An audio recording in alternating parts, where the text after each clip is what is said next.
Shalom, selamat siang semuanya, dan biarlah hari ini kita mau bersyukur kita sudah melakukan aktivitas pada setengah hari ini. Biarlah saat ini kita mau sejenak untuk menyembah dan muliakan nama Tuhan.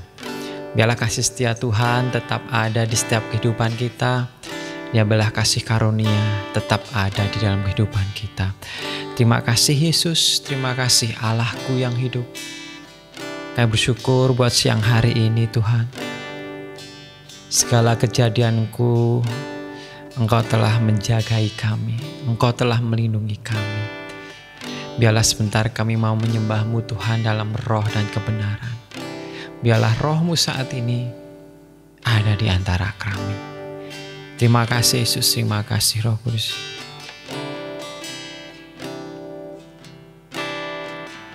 Kemanakah kami mencari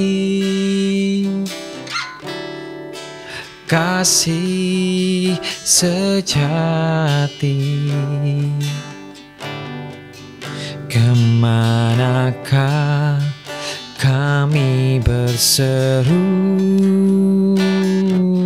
saat badai datang menderu?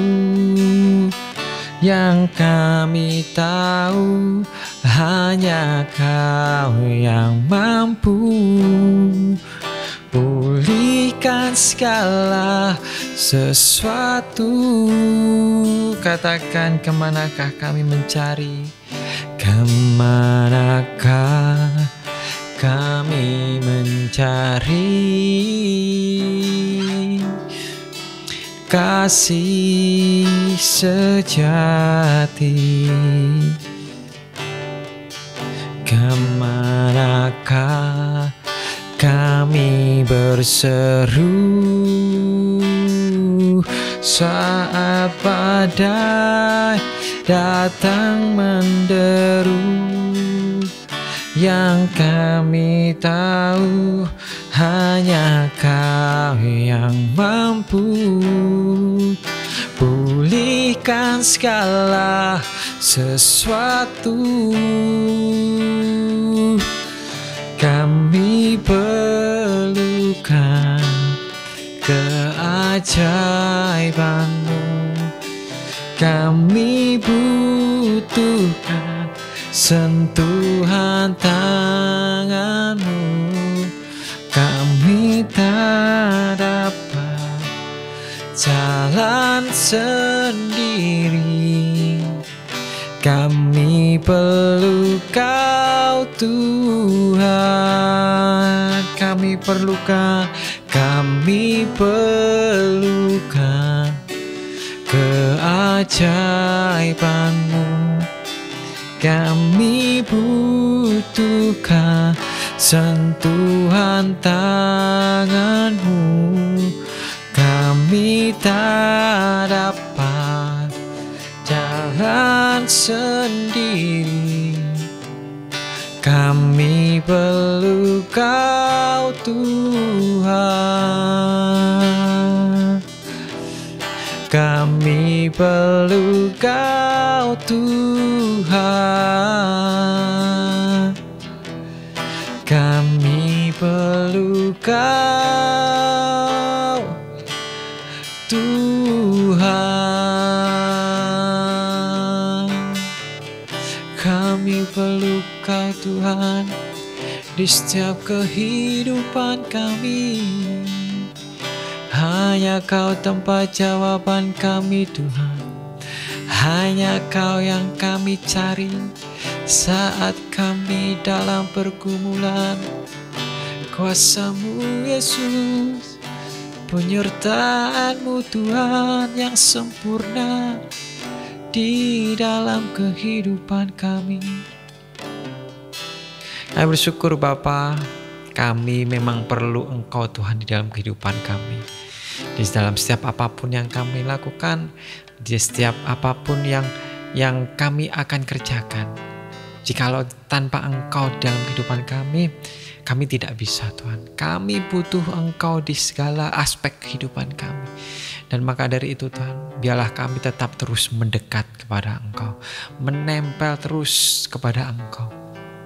Dan biarlah Roh Kudus-Mu Tuhan yang menuntun kami untuk selalu kami bertindak sesuai dengan firman-Mu, dan Engkau tetap terus berada di dalam kehidupan kami.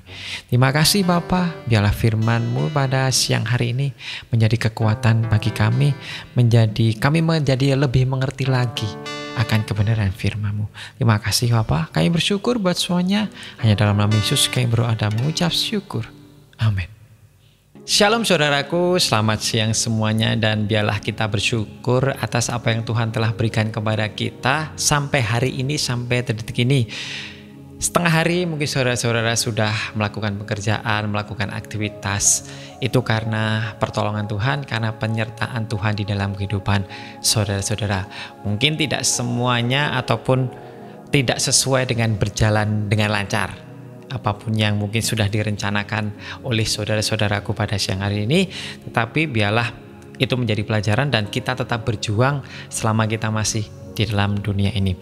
Dan hari ini kita mau melanjutkan, saya sudah membahas tentang Matius pasal 2, sekarang melanjutkan di Matius pasal 3. Dan pada siang hari ini kita akan membahas bagaimana seorang Yohanes Pembaptis, bagaimana dia juga membaptis Tuhan Yesus.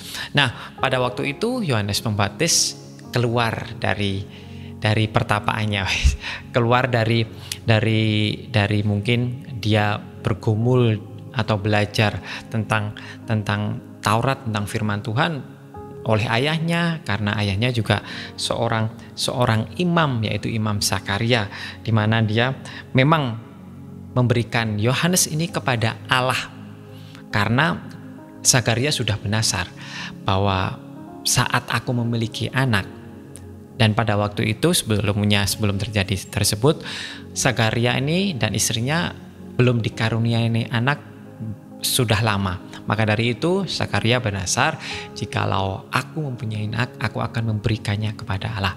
Dan sesuai dengan nasarnya, dia memberikan kepada Allah, dan akhirnya ya seperti yang dia nasarkan, Yohanes ini menjadi salah satu seorang misionaris, bisa dikatakan seperti itu. Bagaimana dia adalah pembuka jalan untuk Yesus melayani di dalam dunia ini. Dan Yohanes ini mempunyai suatu misi, dan misi yang unik seperti yang saya katakan tadi. Misinya adalah dia membuka jalan sebelum Tuhan Yesus ataupun Yesus menjalankan perannya sebagai sang penebus. Dia membuka jalan untuk Yesus sebelum Yesus ini berkarya menjalankan visi misinya dalam dunia ini. Dan juga dia juga menyampaikan firman, dia juga memberitakan firman di bangsa Israel ini. Dan bagaimana pada waktu itu Yohanes berada di daerah Sungai Yordan, dan bagaimana sesuai yang dinubuatkan sebelumnya, jauh-jauh sebelum hal ini terjadi, di Nabi Yesaya menubuatkan bahwa ada suara yang akan berseru-seru di padang gurun untuk mempersiapkan jalan untuk Tuhan, luruskanlah jalan baginya. Dan nubuatan itu terjadi. Bagaimana Yohanes menjadikan nubuatan itu, dan dia pada waktu itu dia berkhotbah bagaimana ayo seluruh bangsa Israel. Pada waktu itu dia berada di daerah Yerusalem, di sekitar Sungai Yordan dan di seluruh daerah Yudea. Bagaimana dia berkhotbah, bisa dikatakan itu berkhotbah untuk ayo siapapun yang mau bertobat, mau kembali ke jalan yang benar, kemarilah dan berikanlah diri kalian untuk dibaptis. Dan pada waktu itu banyak sekali orang-orang yang di daerah tersebut membaptiskan diri, memberikan diri untuk dibaptis. Dan sebelumnya juga saya juga mempelajari tentang hal baptis. Bagaimana ada enggak sih sebelumnya ayat-ayat yang menunjukkan bahwa sebelum Yohanes ini ada, bahwa baptis itu ada. kejadian baptis ini ada nggak sih? Setelah saya melihat, setelah saya mempelajari beberapa referensi yang ada di buku maupun ada dimanapun, dan akhirnya saya juga mendapat bahwa sebetulnya baptis ini adalah suatu ritual bangsa Israel atau bangsa Yahudi yang terjadi pada zaman Musa, zaman Harun. Nah, di dalam Imamat 16 ayat 4, saudara-saudara bisa baca di dalam rumah bahwa pada waktu itu untuk masuk ke dalam rumah ibadat, mereka harus menyucikan diri menjaga diri supaya saat masuk ke dalam rumah ibadat tubuh ini tidak kotor. Harus membasuh diri, harus mencelupkan diri yang pada waktu dan pada waktu sesudah itu dinamakannya baptis. Dan baptis itu turun temurun dilakukan oleh bangsa Israel, bangsa Yahudi, dan memang pada waktu itu belum ada yang namanya baptis. Tetapi setelah itu ada suatu saya juga membaca referensi pada waktu itu di dalam zaman Zakaria, ada nama suku bangsa, saya lupa namanya apa, dan dia melakukan ritual itu, melakukan ritual penyucian diri. Bagaimana saat keluar, saat mau masuk ke rumah ibadat, saat mau masuk ke rumah, dia harus menyucikan tubuhnya supaya bersih. Dan itu juga menjadi suatu pertanda pada waktu itu, kalau kamu mau masuk ke rumah ibadat, kamu harus suci hatinya, kamu harus terbebas dari dosa, harus dosamu dulu diampuni. Dan itu dilakukan sampai pada zaman Yohanes, dan Yohanes melakukan ritual itu, melakukan aktivitas itu untuk menandai bahwa ayo kamu bertobat, ayo kembali ke jalan yang benar, dan berikanlah kamu untuk dibaptis, berikanlah kamu untuk disucikan, berikanlah kamu untuk supaya dosamu ini diampuni dengan cara ritual tersebut.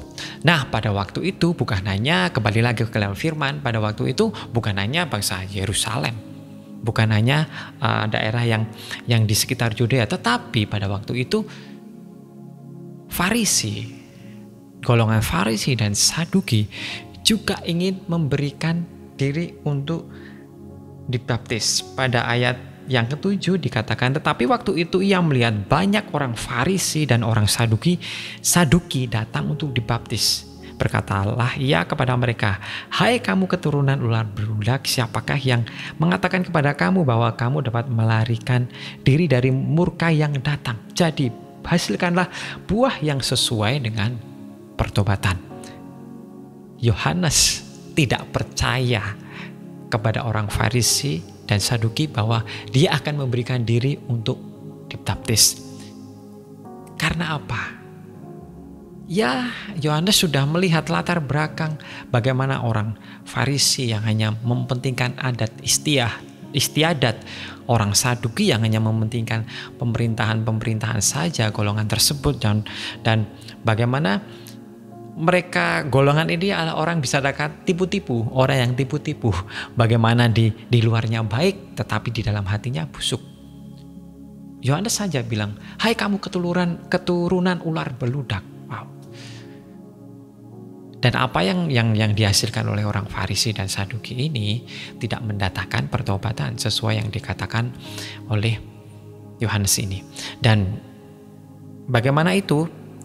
Yohanes juga berkata bahwa ayat yang ke-11, setelah dia marah-marah terhadap orang Farisi dan Saduki, di ayat 11 dikatakan, aku membaptis kamu dengan air sebagai tanda pertobatan, tetapi yang datang kemudian daripadaku lebih berkuasa daripadaku, dan aku tidak layak melepaskan kasutnya. Ia membaptis kamu dengan Roh Kudus dan dengan api. Alat menampi sudah di tangannya. Ia akan membersihkan tempat pengiringnya dan mengumpulkan gandumnya ke lumbung, tetapi debu jerami itu akan dibakarnya dalam api yang tidak terpadamkan. Saat itu Yesus belum nampak.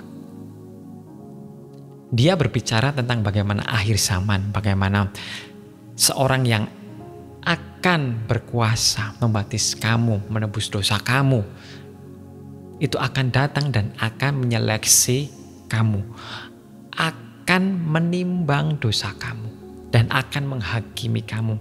Dan siapapun yang, ya Tuhan itu Allah yang adil. Siapa yang baik, siapa yang sesuai dengan kebenaran firman Tuhan, apa yang dilakukan sesuai dengan firman Tuhan, dia akan masuk ke dalam kerajaan surga.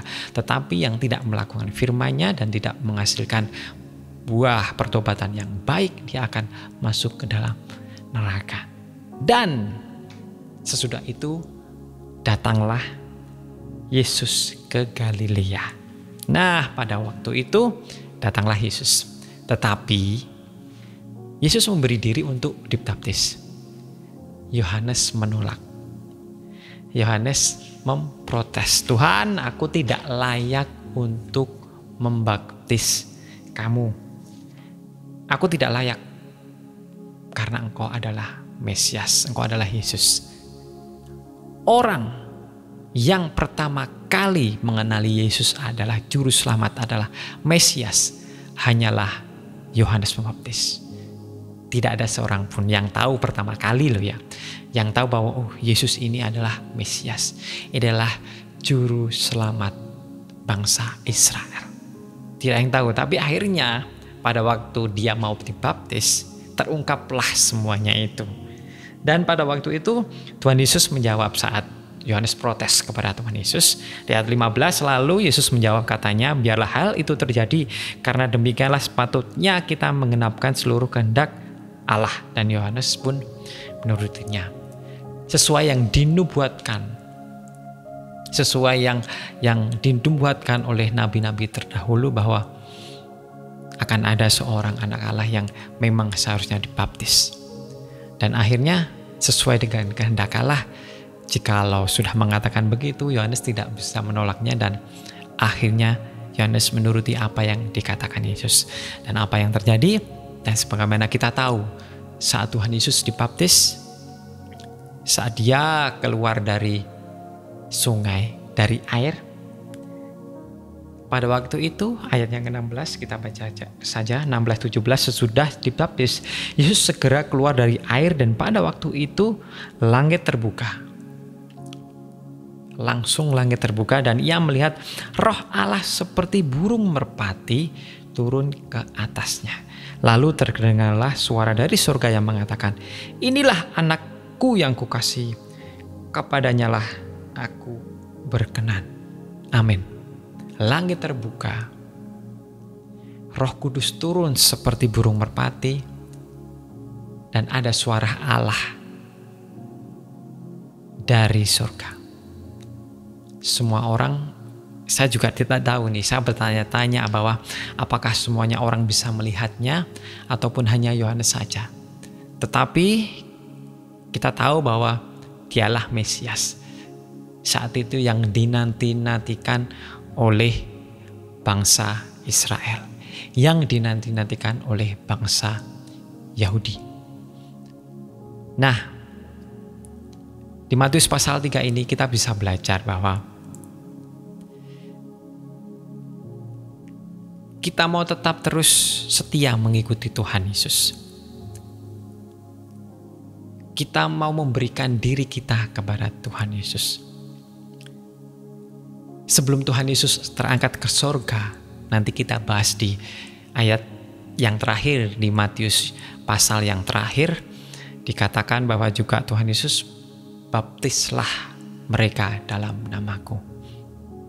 Teman-temanku saat ini yang mungkin masih galau, masih belum mantap dalam memberi diri untuk dibaptis, mintalah petunjuk kepada Tuhan, berdoalah terus kepada Tuhan. Yang mungkin saat ini masih, "Tuhan, aku gak layak loh untuk dibaptis." Maka dari itu, kalian kalau ingin benar-benar hidup benar di dalam Tuhan, berikanlah untuk membaptis diri. Ya, membaptis diri bukan hanya sekedar berhenti di situ saja, bukan hanya sekedar Saat kamu dibaptis, dosamu dihapuskan, dosamu diangkat dan kamu menjadi manusia baru. Bukan hanya seperti itu saja, tapi setelah kalian dibaptis, itulah yang menjadi start perjalanan kalian untuk memberi diri sepenuhnya kepada Tuhan, menjaga diri sesuai dengan firman Tuhan. Bukan seperti orang Farisi dan Saduki. Yohanes tahu, kamu setelah mungkin baptis, kamu mungkin akan melakukan dosa kembali. Ya, kita manusia kita pastilah berdosa. Tetapi beda dengan orang Farisi dan Saduki, bagaimana mereka banyak tipu-tipu di dalam kehidupan mereka. Mereka banyak melakukan suatu hal yang tidak baik di dalam kehidupan mereka. Kita jangan seperti itu. Di depan baik, di belakangnya buruk. Mungkin kita menyembah Tuhan, kita membaca firman Tuhan, tetapi di dalam kehidupan kita tidak menggambarkan pertobatan di dalam kehidupan kita. Kita masih melakukan mungkin perbuatan yang jahat kepada orang. Kita tidak melakukan yang sesuai dengan firman Tuhan, kita tidak menolong orang, kita tidak beribadah, kehidupan kita sesuai dengan semau gue. Apapun yang gue lakukan, terserah, ini hidup gue. Bukan seperti itu. Mari saat ini kita benar-benar memberikan diri kepada kita. Apalagi teman-temanku yang sudah dibaptis. Kembali kepada Tuhan. Ingat kasih-Nya. Ingat bagaimana perlindungan Tuhan di dalam kehidupan kalian sepenuhnya. Dan kita mau belajar lebih lagi untuk mengenal Yesus Kristus lebih dalam lagi. Dan biarlah teman-temanku, saudara-saudaraku yang belum memberikan diri kepada Tuhan untuk dibaptis, marilah dengan mantap hati, Tuhan, aku mau dibaptis. Siapapun, biarlah Tuhan memberikan kekuatan, Tuhan memberikan Roh Kudus supaya memantapkan hati supaya dibaptis. Dan jangan lupa, bukan hanya dibaptis saja, tetapi setelah dibaptis, berikan diri sepenuhnya kepada Tuhan. Hidup yang lama kalian buang. Laluilah, jalanilah hidup yang baru bersama Tuhan. Mungkin tidak semulus yang kalian harapkan. Mungkin tidak seindah yang kalian bayangkan. Tetapi saat menjalaninya bersama Yesus, itu akan terasa enak. Dan sukacita tetap terus ada di dalam kehidupan saudara-saudara. Amin. Mari kita berdoa. Bapa, kami bersyukur buat siang hari ini di dalam Matius 3 ini kami mau belajar untuk kami memberi diri untuk supaya dibaptis. Bukan hanya dibaptis untuk menyucikan diri pada waktu itu saja. Tetapi setelah dibaptis, start perjalanan kami mulai dari situ untuk memberikan diri kami sepenuhnya kepada Engkau Tuhan. Dan kami tidak mau seperti orang Farisi dan Saduki yang memiliki kemunafikan di dalam diri mereka. Kami tidak mau seperti itu. Biarlah Engkau tetap kuduskan kami, jagai kami, kuasai kami dengan Roh Kudus-Mu, sehingga kami bisa bertindak sesuai dengan kebenaran firman-Mu. Terima kasih Bapa, terima kasih Yesus. Berkati setiap apapun yang kami akan kerjakan. Berkati negara Indonesia ini, berkati Bapak Jokowi, seluruh staf presiden supaya memimpin bangsa Indonesia ini dengan baik untuk kesejahteraan rakyatnya. Berkati teman-teman kami, keluarga kami, dan mungkin apapun yang sudah kami pergumulkan, biarlah Engkau yang tahu kapan waktu yang tepat Engkau akan memberikannya, ataupun diganti yang lebih baik, supaya kami tahu bahwa Engkau Allah yang hidup, Engkau Allah yang memelihara kami. Terima kasih Bapa, terima kasih Yesus. Kami bersyukur buat siang hari ini hanya di dalam nama Yesus yang menjadi juru selamat dan penebus kami. Amin, amin, amin. Shalom, selamat siang, Tuhan Yesus memberkati.